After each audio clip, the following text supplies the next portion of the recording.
বন্ধুরা, আমি পবিত্র মজুমদার। আমি আজকে আপনাদেরকে নিয়ে যাব বগুড়ার দুপচাচিয়ার গুনাহারের সাহেব বাড়িতে। সেখানে কিন্তু একটি অতি প্রাচীনের একটি সাহেব বাড়ি রয়েছে, সেটা সাহেব বাড়ি নামেই পরিচিত। সেটা কিন্তু জমিদার আমলে সেটা তৈরি হয়েছিল, সেটা এখনও দাঁড়িয়ে আছে। সেখানে কোনো জমিদার বা রাজার কোনো উত্তরাধিকারী তারা কিন্তু কেউই সেখানে থাকে না। কিন্তু সেখানে গিয়ে জানানোর চেষ্টা করব আপনাদেরকে যে সেটা এখন বর্তমান কী অবস্থায় আছে। চলুন সেখানে গিয়ে এখন জানা যাক।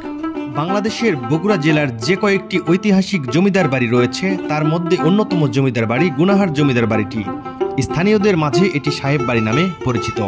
গুনাহার জমিদার বাড়িটি দেখলে যে কারো চোখ জুড়িয়ে যাবে, আর সাহেবদের আমলে সাহেব বাড়িটি বলেই মনে হবে। 2 তলা বিশিষ্ট এই বাড়িটির সামনের দিকে খোলা মাঠ রয়েছে। একসময় সামনের অংশটিতে ফুলের বাগান ছিল এবং বিভিন্ন ফলমূলের গাছ দিয়ে ঐতিহ্য বহন করত এই বাড়িটির। এই বাড়িতে প্রবেশের জন্য মোট 3টি দরজা রয়েছে, যা এখন বিলীন। প্রায় কয়েক একর জায়গা জুড়ে বাড়িটির মূল আকর্ষণ ছিল ইংরেজ আমলের টেলিফোন সংযোগ। কেরোসিন ফ্যান চলত এই বাড়িতে। বেশ কৌতূহল ছিল এই বাড়ির। এছাড়া কাঠের নানান শৌখিন নকশা খচিত আসবাবপত্র দেখার মতো ছিল এই বাড়িতে। নির্মিত বাড়িটির নান্দনিক কাঠামোগত সৌন্দর্য এবং লোহাগাতা সবার মুখে মুখে ছড়িয়ে পড়ে এই স্থানীয়দের কাছে বেশ জনপ্রিয় হয়ে উঠেছে এই জমিদার বাড়ি। সেই সময়ের আধুনিকতার ছোঁয়া লেগেছিল এই জমিদার বাড়িতে। সিঁড়ির ধারে বিভিন্ন রকমের নকশা কাটা সিঁড়ি ছিল এই বাড়িতে। একদম নিচ থেকে 2 তলা পর্যন্ত খুব সুন্দর কারুকার্যের সিঁড়ি ছিল এই রাজবাড়িতে।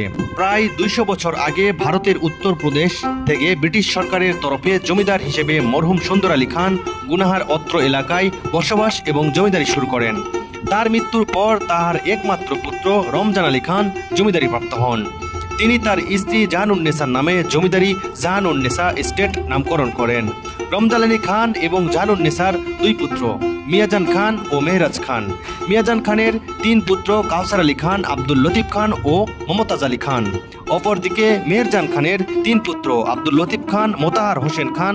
পরবর্তীতে ব্রিটিশ সরকার তাকে খান বাহাদুর উপাধি প্রদান করেন ও মহসিন আলী খান এবং 3 কন্যা জুবেদা খাতুন, আমেনা খাতুন ও আখতারুন্নেসা। কমে গেছে। এখন দেখাশোনা কি করে এটা?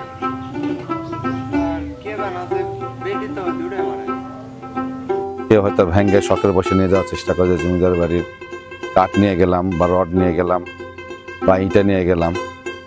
এই বছর যখন এগুলো করে তখন আমাদের কাছে খুব খারাপ লাগে। তো আপনারা আসছেন, বাড়িঘর দেখেন, চলে যান। কিন্তু যখন এটা ভাঙ্গা চুলার দিকে যায় বা ক্ষতি করে তখন এটা খুব খারাপ লাগে। বাড়িটির মূল ইতিহাস বা অতীত জানানোর চেষ্টা করি। অনেকের অনেক ধরনের আমরা ফেসবুকে বা ইউটিউবে দেখছি, অনেকে বিভিন্নভাবে বিভিন্ন সময় খারাপ মন্তব্য নিয়েও কিছু ভিডিও করে। এটা আমাদের খারাপ লাগে। এখানে এসে অনেক দর্শনার্থীকে চোখে পড়লো। কেউ বা দেখতে ব্যস্ত, কেউ বা আবার এখানে এসে শুটিং করতে বা ছবি তোলা নিয়ে ব্যস্ত সময় কাটাচ্ছেন। খান বাহাদুর মোতাহার হোসেন খান তিনি তার জীবনদশায় তালুস উচ্চ বিদ্যালয়, তালুস হাট, গুনাহার ইউনিয়ন পরিষদ ভবন, ডাকঘর, গুনাহার প্রাথমিক উচ্চ বিদ্যালয় প্রতিষ্ঠা করেন। খান বাহাদুর মোতাহার হোসেন খান ব্রিটিশ সরকারের অধীনে বাংলা, বিহার, উড়িষ্যায় এক্সাইজ কমিশনার হিসেবে কর্মরত ছিলেন। তিনি 1894 সালে গুনাহার গ্রামে জন্মগ্রহণ করেন এবং 1941 সালে তিনি গুনাহার গ্রামে এই বিশাল বাড়িটি নির্মাণ করেন। তিনি মারা যান 1952 সালের 2 জুলাই। এই নিজ বাসভবনেই তিনি শেষ নিঃশ্বাস ত্যাগ করেছেন। রেখে গেছেন আমাদের জন্য এই বিশাল বাড়িটি। প্রতিনিয়তই কোথাও না কোথাও থেকে দর্শনার্থীদের ভিড় জমায় এই জমিদার বাড়িতে। চারিপাশে বাগান বাড়ি দেখেও মুগ্ধ হয় এখানকার দর্শনার্থীরা। আর এই পুকুরের চারিপাশে কিন্তু মোটা করে বেঁধে দেওয়া আছে, আর ইটের গায়ে লেখা আছে HMK। আসলে এর ফুল মিনিংসটা এখনও জানা যায়নি, তবে আসলে আমরা গুগলে গিয়ে বা স্থানীয় লোকজনের কাছে গিয়ে জানার চেষ্টা করব যে এটা আসলে কোন সময়কার ইট ছিল। কিন্তু ইট যতদূর সম্ভব দেখে জানা যাচ্ছে এটা কিন্তু বর্তমান যুগেরই মনে হয়।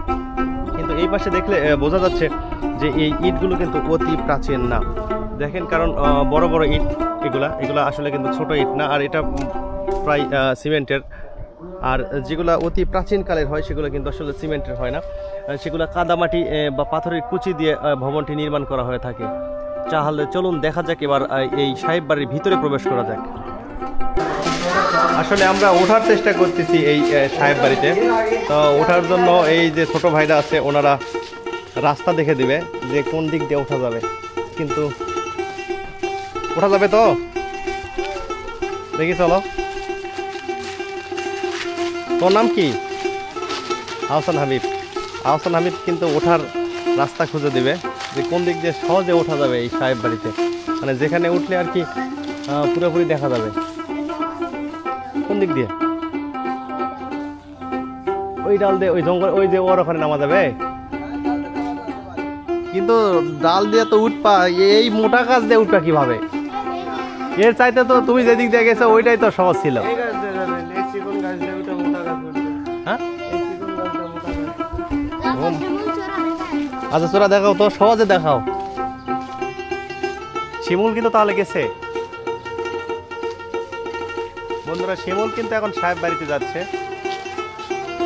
আপনাদেরকে একটু দেখানোর চেষ্টা করি। শিমুল, এরপরে কোন দিকে যাবা? কিন্তু যত সহজে বললা আহসান, তত সহজ কিন্তু না।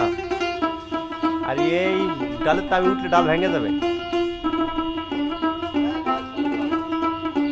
শক্ত আছে।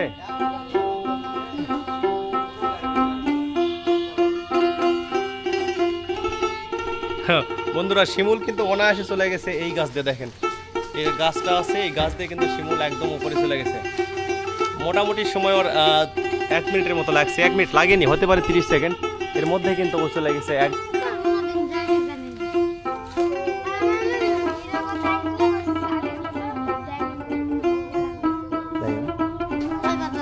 চলো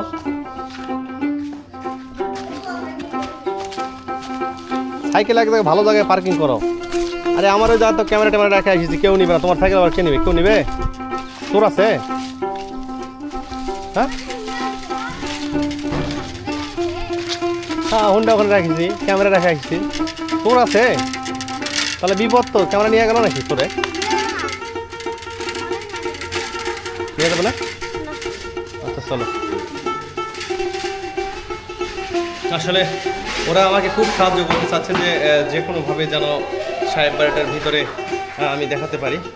পূর্বপুরুষ জমিদার ছিল, ওনার পূর্বপুরুষ আফগান থেকে এসেছিলেন, সুন্দর আলী খাত থেকে, রমজান আলী খান, রমজান আলী খাত থেকে মেহেরজান, মিয়ারজান খান, সেখান থেকে আব্দুল লতিফ খান, মোতাহার খান।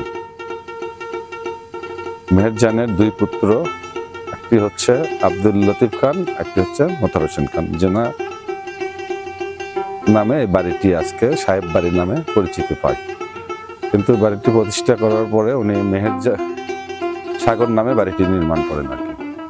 বর্তমানে বাড়িটি পরিত্যক্ত অবস্থায় আছে। বাড়ির ওইরকম মানে সংস্কার বা অন্য কিছু থাকা এই ধরনের কোনো চিন্তা ভাবনা আপাতত নেই। বন্ধুরা, আমি কিন্তু গুনাহারের এই জমিদার বাড়িতে ছিলাম। জমিদার বাড়ির যে নাতি ছিল ও উজ্জ্বল ভাই, তার সঙ্গে কিন্তু আমি অনেকক্ষণ যাবৎ কথা বললাম। আসলে তার সঙ্গে কথা বলে কিন্তু আমার এতটুকু মনে হয় নাই যে আসলে সে জমিদারের রক্তের ছেলে বা জমিদারের নাতি। তার ভিতরে কিন্তু এতটুকু অহংকার পাওয়া যায়নি। সে আমাকে আসলে পর্যাপ্ত পরিমাণের সময় দিয়েছে, এখানে আমাকে জানিয়েছেন এই জমিদার বাড়ির ইতিহাস সম্পর্কে। তাহলে চলুন এবার এই সাহেব বাড়ির ভিতরে গিয়ে আমি আপনাদেরকে দেখানোর চেষ্টা করি যে আসলে এটা কিভাবে নির্মাণ হয়েছিল এবং বর্তমানে কি অবস্থায় আছে। সামনে ছিল বাগান বাড়ি, যেটা এখন আর নেই, কিন্তু রয়েছে এই সিঁড়ি। এই 6 ধাপের 6টা সিঁড়ি বিশিষ্ট বেয়ে আপনাকে উপরে উঠতে হবে বারান্দায়। বারান্দায় উঠলেই চোখ পড়বে আপনার মেন গেটে। মেন গেটের দিকে তাকালেই দেখতে পাবেন সেই সময়ের নান্দনিক একটা চিত্র বা নকশা করার কাঠের তৈরি গেট। 2 পাল্লা বিশিষ্ট এই কাঠের গেটটির 2 পাশে আবার বাতাস চলাচলের জন্য রয়েছে খাস কাটা ডিজাইন করা, মানে একটা কাঠ দিয়ে থাক থাক করে ডিজাইন করা রয়েছে। কিন্তু ভেতরে প্রবেশ করা যাবে না, রয়েছে তালাবদ্ধ, কারণ তালা দেওয়া রয়েছে এটা সংরক্ষণের জন্য। এ পাশে দুর্বৃত্তরা মনে হয় ভেঙে ফেলেছিল, যার কারণে আবার জমিদারের নাতি চাবি লাগিয়ে রেখেছে, কারণ সে তো এখানে সবসময় থাকতে পারে না। হাত দিয়ে টানাটানি করে আমি একটু দেখলাম, খুবই মজবুত, মনে হয় অনায়াসে আরো 200 বছর চলে যাবে। আর আমরা প্রবেশ করার পরে কিন্তু ডান পাশে আরেকটি দরজা আছে। এই ডান পাশে দরজা দিয়ে কিন্তু ভিতরে প্রবেশ করা যায়, কিন্তু চাবি দেওয়ার কারণে কিন্তু আমরা ভিতরে প্রবেশ করতে পারলাম না। তারপরে আপনাদেরকে দেখানোর চেষ্টা করি যে এটা অনেক অন্ধকার রুম, যেহেতু চারিপাশে জানালা দরজা বন্ধ, যার কারণে ভালোভাবে দেখা যাচ্ছিল না। আপনাদেরকে আমি একটু ওই অন্ধকারের মধ্যেই দেখানোর চেষ্টা করলাম। এখানেও কিন্তু সেই একই অবস্থা, তালা দিয়ে বন্ধ করা রয়েছে এই গেটটি। আর গেটের উপরে কিন্তু অনেক সুন্দরভাবে কারুকাজ করা আছে, যে সেই সময়ে এত সুন্দর ডিজাইন করে এই গেটটা প্লাস্টার করা হয়েছিল, সেটা কিন্তু আজও এই অবস্থায় রয়েছে। এটা মনে হয় সেইভাবে নকশা করে তৈরি করা হয়েছিল। এটা প্রথম গেট, আর এই প্রথম গেটের কিন্তু ডান পাশেও একটা গেট, বাম পাশেও আরেকটা গেট।